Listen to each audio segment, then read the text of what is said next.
whatever that's being passed around as, you know, information, who does it lie on now? Yeah.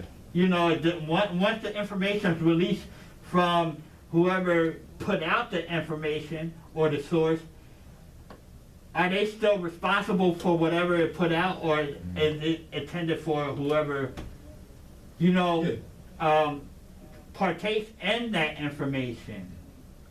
You know, I mean, so that's, you know, just us being together and being aware of, you know, our sense of purpose of being here. I think it plays an attribute on, you know, our self-awareness as a whole, and that has to be essential to us being who we are. You know, and just like you said, everything ties in to everything. We just can't look at like music and stuff like that like it's supposed to be something as a form of entertainment or something to have us feel a certain way, because the type of music that we put out, it triggers certain types of emotion. I know for me, especially when I'm walking a path that's solo and I'm far away, I could be, you know, hiking somewhere, you know, on some particular nature trail by myself without no headphones, and just because of what I heard before, all of a sudden it formulates in my surroundings where I can actually hear it. Manifest that's perfect. I understand what you're saying completely. And you cannot be frivolous with your intentions. You have to be intentional with every single step. Right, because that will even fall into place, especially if I'm out in a trail and there's quiet and a certain melody might just, you know, manifest around me, where now I'm perceiving my environment, but at the same time I'm listening to, like, you know, what was the melody. So where at one point, if you were not listening to that, now you're one with nature, now you're comfortable and peaceful in this environment. But depending on what the melody is, now I'm a little bit afraid. Now I'm, you know, kind of on edge. I mean, I'm looking at my spaces differently. Right. As you would in the regular everyday world. And so how does that apply to like organic entities like us, organic beings like us? The music that we synthetically create compared to the music that you might hear from birds, you know, that you might hear from, you know, certain types of other animals or stuff like that, you know. So, you know, us just being here and being able to use this technology puts us on a level that we really have to consider as organic beings. You know? Yeah, because I think that we do have, and I like the way that you use the word synthetic, because I think we do have a natural gift, you know, a natural healing power that comes with our music that we create naturally. Like we were talking about drums earlier. Right. That's innate. That 2/4, you know, kind of beat pattern, that's innate within human beings, right. You know, that rhythm. But again, if it's synthetic, then like we were talking, like you were mentioning about being frivolous, it's so easy for something that's valuable to become a vice. You know, it's so easy for something that should be nourishment to become something that's now a drug. You know what I mean? That's something that now will totally diminish what your peace is, what your spirit should be. Right. Sometimes, I mean, it goes without saying that a lot of it is intentional. Right. We talk about the powers that be, and of course, you know, you understand that as well. But what do you think is the natural kind of what is the bird singing when it equates to human beings? Like what is our natural bird tone or our bird tone would be as you know, all of us have the ability to be like quote unquote co-creators of our reality. So keep in mind, as far as an artist is concerned, you know, lyrical poet, being natural with what you're saying without overstepping it to the point where it's degrading to yourself or to others that you may have an attention on hearing it. Because a lot of times we make music for ourselves, but at the same time we don't make music just to keep to ourselves. Yeah. So even with, like, you know, like at the same time, during the time that I met you and became part of Philly Cam, I was on this project that is, you know, blossoming now as far as like my single. which is called "Do to You," DUETOYOU. We're just gonna play in a bit. And this the content of what that song's about versus the content that I put out as a freestyle during your show. You know, back then, like I said, I was edgy. Yeah. Now in the song "Do to You," I was kind of edgy too, Yeah. but at the same time, it's a balance with it. As far as the nature,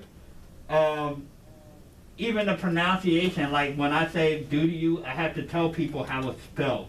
That I was gonna ask that. I was like, is that a double meaning? You know what I mean? Is there a double entendre? Right, because if I say, yeah, my song called "Do to You," people, or you know, people would think that it's like me doing projecting an activity towards somebody, which is in a sense. But being that I was going through an experience at the time, I put it as "due to you," DUE, because when something is due, you could say you're paying your dues, or something is due to you. Yeah. Something is given to you. Yeah. So the thing is, when you hear the lyrics, then you'll realize what that's referring to. But I could say it's a masculine. I was kind of edgy because I was out there and I was, you know, not talking to the other gender as much. Good.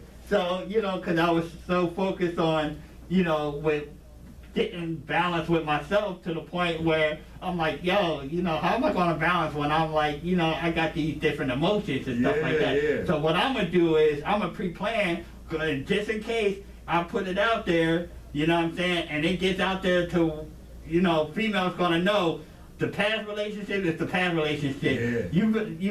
You know what's going to happen if you know, approach me in this type of manner, like you want that type of relationship. So that's what that song is based upon. It's like giving you a heads up on what to expect in comparison to a lot of music that may be out there that has, you know, the significance of the relationship with the masculine and the feminine gender and how it's projected. So, you know, by me being the poetical lyricist that I am, I'm not a rapper. The only thing I rap is Reynolds around my leftovers. You know what I'm saying? I don't compare myself with being that because there's certain aspects to writing, it's certain aspects to the projection of my thoughts that I have to solidify in order to have that beneficial response from someone that may have a commonality with me. So, you know, in comparison to this, like, you know, the relationships with the gender, at the same time, the maturity of it, of, you know, the message that's behind the lyrics, which shows that, yeah, you know, maybe back then the relationship was an imbalance because either or, neither one of us was ready. So, you know, I wrote it at the right time. I feel like it was like through divine intervention that I wrote it. And then the balance of the message with the style and the way the lyrics is projected, and as far as the pattern of the words, the synonyms and the acronyms, and just going back into the point where should one listen to it, maybe they will get on an intellectual faculty where they'll start considering the type of music that should be heard and where music is now, and you know where it's kind of derived from.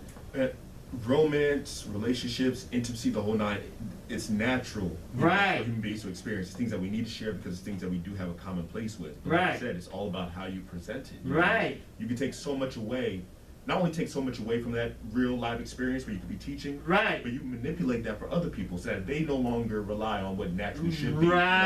And just the enjoyment of it and how it's projected. You know, just the way it could have a little humor, but like as far as certain things, you know what I'm saying? It has to have that maturity with it, with the balance of it appreciating that significant other. And again, maturity, it all comes with sincerity. Like I said, yes, the balance is you have to be intentional, you have to be honest. You know what I mean? That's the main thing. If you're anything but that. Exactly. Let's get right into it. So this is "Do to You" by James Hatcher. We'll be right back to discuss more right here on my Bittersweet Philosophy.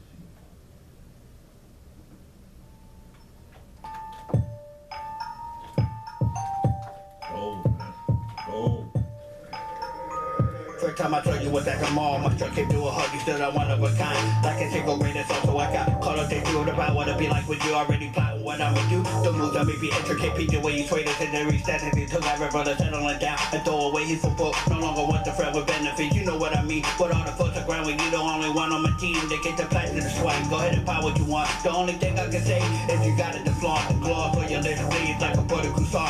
I'm gonna give you what you want, yeah. Yeah, you know what I would do to you? Oh my God, eat the goodies up like a full-time job. Greatest love you ever made for your truly who be the God. Yeah, everybody loves that part. People be driving down the street, no, like I'm out there and everything, because I tell my part, like, I'm oh my God. I don't beat around the bush, I beat in it. Pull up to your papa, oh yeah, I'ma leave it in it. Head on collision, type that I couldn't even fix. Now you want more than a fiend that needs a hit. Orgasmic paraphernalia, stimulation, cerebellum. You were talking to our left, that church was swelling, not hearing the peak. Better sleep, you tell me your mouth. The moment you wake up, once again, I'ma turn it out. Sexual punishment, I see that you're loving it. Feel like embrace that your body bound by a covenant. I mean, you like I'm stuck in it, like a baby sucking it. And between the sheets, I'm a beast. Girl, you know what I would do you? Oh my God. Eat the goodies up like a full-time job. Greatest love you ever made. You truly will be the God. There's sweetie, I know you gotta confess. But the eyes of me giving only you a massage to recognize. My love is genuinely prepared for you and I. Make sure uncertainty disappear like a mirage. Girl, you know what I would do to you? Oh my God. Eat the goodies up like a full-time job. Greatest love you ever made for you. Truly will be the God. There's sweetie, I know you gotta confess. But the eyes of me giving only you a massage to recognize. My love is genuinely prepared for you and I. Make sure uncertainty disappear like a mirage. Your body percolating. The either phone number, I'm not debating. Contemplating what makes you different from the rest. It's a stimulation, a conversation, I'm rubbing on your breast. Take it to the telly, lock your door. Turn on the telly, got to be hydro. Laying on the console, unbutton your blouse. If what a night make you my style, some ride, we still at it. Still want it just like an addict. Crab matter stretched out, beach front on the Atlantic. I got you elevated, trench around the planet. Yeah, I'ma take you down until you cannot stand it. I'm begging for mercy, but you don't want me to stop. What? Call to your cannon. By the way, I got you cocked up, driving to your spot. Like undercover brother, to go up in your house and I pull it down your shutters, then pull it down your pants, wanna see you dance. Then maybe later on you will call me your man. Girl, you know what I would do to you? Oh my God, eat the goodies up like a full-time job. Greatest love you ever made for you, truly who be the God. There's sweetie, I know you gotta go friend. But the eyes of me giving only your massage to recognize. My love is genuinely prepared for you and I. Make sure uncertainty disappear like a mirage. Girl, you know what I would do to you? Oh my God, eat the goodies up like a full-time job. Greatest love you ever made for you, truly who be the God. There's sweetie, I know you gotta go friend. But the eyes of me giving only you a massage to recognize. My love is genuinely prepared for you and I. Make sure uncertainty disappear like a mirage. Girl, you know what I would do to you? Oh my God, eat the goodies up like a full-time job. Greatest love you ever made for you, truly who be the God. There's sweetie, I know you gotta go friend. But the eyes of me giving only you a massage to recognize. My love is genuinely prepared for you and I. Make sure uncertainty disappear like a mirage.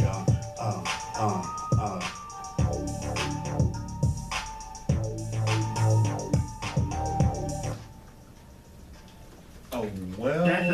Go ahead. That's a nice beat, ain't it? A well-constructed song from beginning to end. Not only is the beat dope, but the way that, again, like you said, the way that you constructed the verses, the tone shift that you have towards the end. I mean, it's just a well-constructed song from beginning to end. Man. Yeah, just like how I just came, like, as far as, like, a story. Yeah. In a sense, and then just move into the present, like the past to the present. So basically all that tied in. What's your, now, again, you just kind of give a backstory as to what the context of the music was. How did you bring it together, though? Like, what was the way that you sat down, your process was writing it? How did you find the producer, the whole thing? I need to know. Well, I don't know. This just came out natural. Like, one day I was just sitting there, like I said, I was, like, going through, like, the emotions and stuff like that, and just fantasizing about, being with a significant other and stuff like that. And by, too much pressure busts a pipe. So I had to let it out. I'm like, yo, listen, y'all keep approaching me with a smile and stuff like that halfway, but I'm just letting you know when I get out of this situation, this is going to happen. So, basically that's how I came about doing that song. But I actually wrote it over an instrumental, a pre-recorded instrumental. Okay, cool. and everything like that. And then I started doing open mics, and then got the response of the audience. And once I got the response of the audience, I went to, you know, the owner of the facility that owned a studio, and then met up with his producer, and we did something organic. We did it from scratch as he was producing it. I was rewriting the lyrics, because when I first originally wrote the lyrics, it had explicit. It was explicit.